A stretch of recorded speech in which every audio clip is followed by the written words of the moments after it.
গণবিদ্রোহ। এখন যদি বাংলাদেশের দেখেন গণবিদ্রোহ নাকি গণবিদ্রোহ, এটা যদি বিদ্রোহ হয় তাহলে এটা 1 বছরের বেশি ঠিক না, আর যদি বিপ্লব হয় তাহলে এটা ঠিক না। প্রশ্ন হলো যে বিপ্লব যদি হয় তাহলে এটা আদর্শটা কি ছিল, আর এটা যদি বিপ্লব হয় তাহলে এটার মধ্যে কি ছিল। আমি আপনাদেরকে বলে দিই এটা একটা বিপ্লব। কেন বিপ্লব? বিপ্লবের যে আদর্শ, একটা আদর্শ আমি বলি, এটা হলো আধিপত্যবাদ বাংলাদেশকে কন্ট্রোল করতে চাচ্ছিল, আমরা সেটা করতে দেই, এটা একটা আদর্শ। আর 2 নম্বরে যদি আমি বলি যে এই উদ্দেশ্যে আমাদের যে এই লক্ষ্যকে অ্যাচিভ করার জন্য আমাদের সব উদ্দেশ্য ছিল ছেড়ে দাও ফ্যাসিস্টকে এই দেশ থেকে তাড়ানো, এবং ভবিষ্যতে কোনো ফ্যাসিস্ট আমাদের এই দেশে সৃষ্টি হতে বা জন্ম নিতে আমরা দেব না। এই লক্ষ্য এবং এই উদ্দেশ্য, এটা কোনো ইসলামী বিপ্লব ছিল না, এটা কোনো পুঁজিবাদের বিপ্লব ছিল না, এটা কোনো সমাজতন্ত্রের বিপ্লব ছিল না, এটা ছিল আসলে আধিপত্যের বিরুদ্ধে আমাদের একটা লড়াই এবং সেই জন্য ফ্যাসিস্টকে তাড়ানো। তার মানে আমরা যদি আত্মতৃপ্তিতে ভুগি যে আমরা একটা বিপ্লব ঘটাই, এটা আসলে খুব বেশি আত্মতৃপ্তিতে ভোগার আসলে কোনো কারণ নেই। এত সহজে ভারত আমাদেরকে ছেড়ে দেবে এটা আশা করার কোনো কারণ নেই, আর এত সহজ ইসলামের দেশে সেটা কোনো কারণ নেই। ইসলামের যত ইতিহাস আমি যতটুকু পড়াশোনা করছি, কিয়ামতের দিকে যত আগাবে ইসলাম তত চ্যালেঞ্জিং হয়ে যাবে, তত কঠিন হয়ে যাবে। আমি এখন জয় জয়কে ইসলামে স্বাধীনভাবে কাজ করে এরপরে শিশু কমে যাবে। এটা আমরা যে দ্রুত কিয়ামতের দিকে আগাচ্ছি, আল্লাহ রাসূল সাল্লাল্লাহু আলাইহি ওয়াসাল্লাম বহু কথা সেটা বলে গেছে। আল্লাহ রাসূল বলছে আমার জন্মই হলো একটা কিয়ামত, আমার মৃত্যু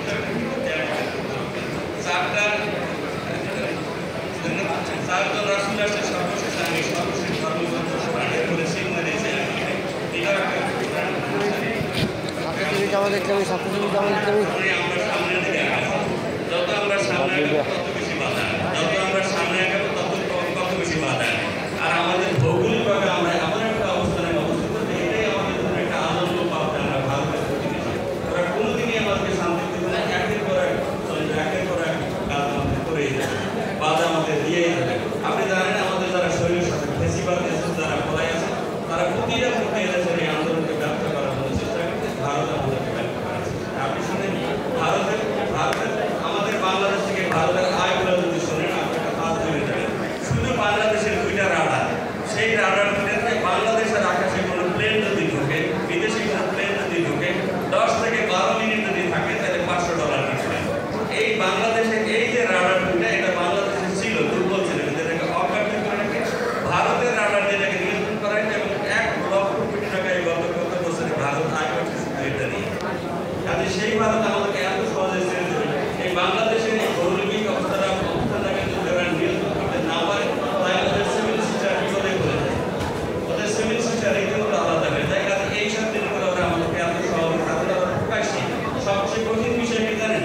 এদেশের সমস্ত সন্ত্রাসীদের, বাংলাদেশের সমস্ত সন্ত্রাসীদের একটা অভয়ারণ্য হলো ভারত। এরা সমস্ত ওখান থেকে ওদেরকে ষড়যন্ত্র বা সন্ত্রাসের ডিম পার করে, ডিম ফুটায় করে, ডিম তাজা করে, ডিম বড় হয় করে, বাচ্চা ফুটে ওরা বাংলাদেশে পাঠায় দেয়। আবার বাংলাদেশ থেকে ওইগুলো এই সন্ত্রাসীগুলো তার বিপদ করে আবার ওখানে যায়। এইগুলো থেকে এই সন্ত্রাস তারা চালায় যাবে, এটা করেই যাবে। এই ক্ষেত্রে আমি আপনাদের কথা বলি, আমি জানি আপনারা এটা পছন্দ করবেন না। আমি নাইজেরিয়া ছিলাম, নাইজেরিয়া 3 বছর আগে একটা ব্যাংকের কাছে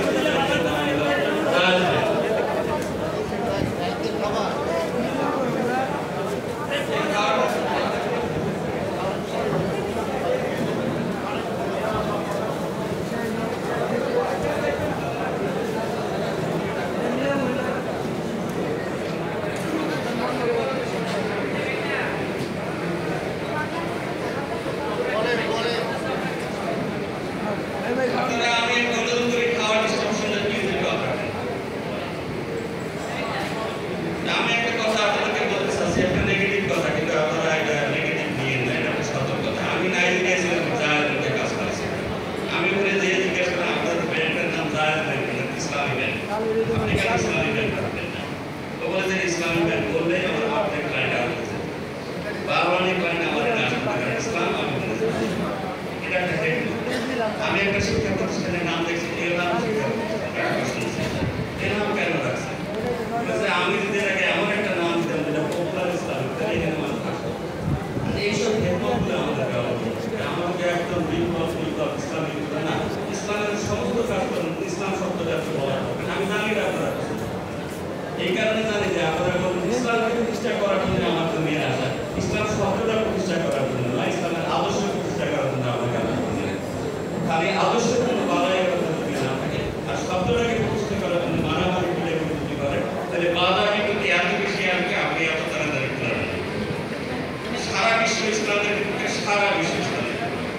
কি মনে করেন আমেরিকা আমাদের মিত্র?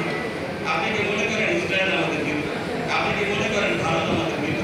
এবং এখন এই আমেরিকাকে আমাদের সরকারকে সাপোর্ট করছে, ব্যক্তি পুলিশকে সাপোর্ট করছে, ইসলামের সাপোর্ট না, এরা ইসলাম, আমেরিকা, ইসরায়েল এবং ভারতের একটা রোল।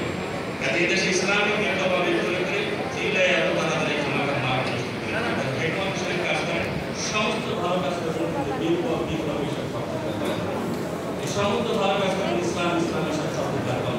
এটা যদি কম বলেন তাহলে আপনার সমস্ত ভালো, আপনি মানুষের কল্যাণে কাজ করেন, সেটা ইসলাম। আপনি অকল্যাণের সমস্ত অকল্যাণের জন্য বিতরিত করার চেষ্টা করেন, এটা ইসলাম। ইসলাম সমস্ত অকল্যাণ সমস্ত খারাপ কাজ থেকে আমরা বিরত রাখতে আমাদেরকে পারি, সেটা আসলে ইসলাম।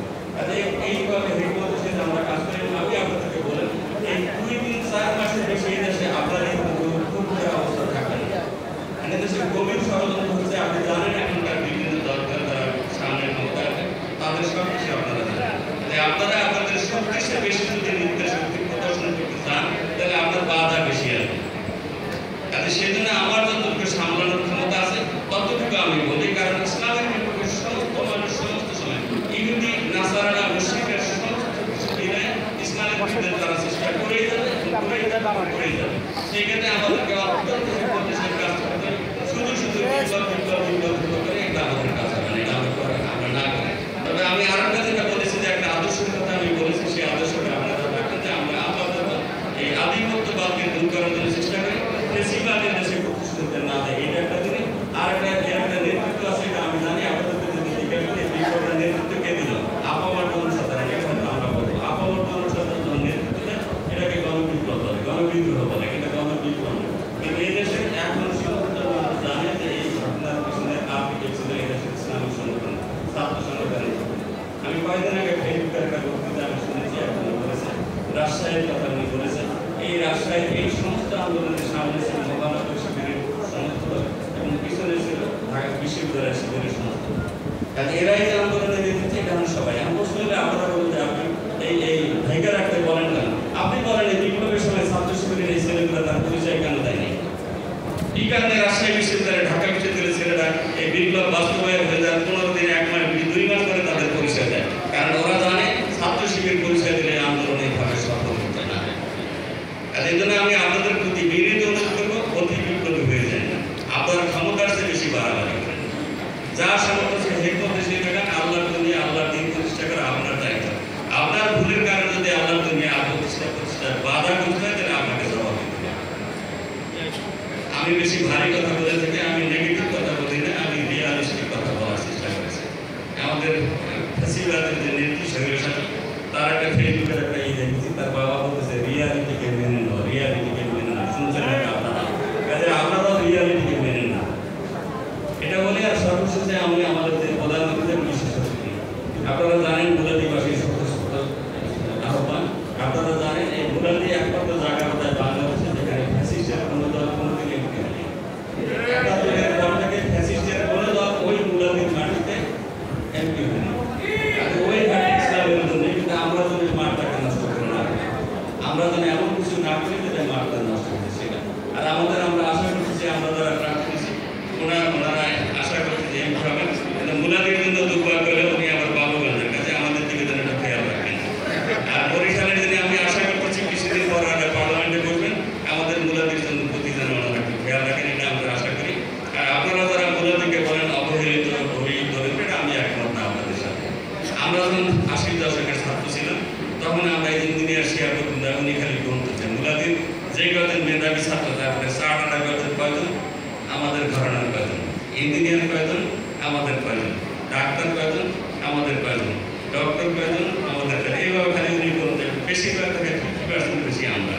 কারণ ওই মাটিতে বহু গর্বিত সন্তান রয়েছে, বহু সন্তান রয়েছে, তাদেরকে পরিবেশ পাইলে তারা এক সময় কাজ করে। আর ওই মাটি এমন গরিব নয়, এমন দরিদ্র নয়, নিজের মাটিকে নিজেদের দরিদ্র বানাতে পারছেন, এটা ভালো জায়গা আমার বিশ্বাস, এটা দুর্বল জায়গা। আমরা যদি সঠিকভাবে চাষ করতে পারি তাহলে মুলাদিতে একসময় ইসলামিক নেতৃত্ববৃন্দ প্রতিষ্ঠা করবে আমি বিশ্বাস করি। এই আশাবাদ ব্যক্ত করে আপনাদেরকে আবার ধন্যবাদ জানাচ্ছি। আপনারা অনেক ত্যাগ, অনেক ভূমিকা, অনেক সময়, অনেক স্যাক্রিফাইস, অনেক পয়সা, বিভিন্ন কিছু ব্যয় করে আপনারা যারা এখানে আসেন তাদের সকলকে আমি ধন্যবাদ জানাচ্ছি। আমন্ত্রিত মেহমান যারা তাদেরকে আমি ধন্যবাদ জানাচ্ছি। আমার পিছনে যারা অর্গানাইজেশন তাদের দায়িত্ব আমি পালন করছি, বাকি সব দায়িত্ব আমার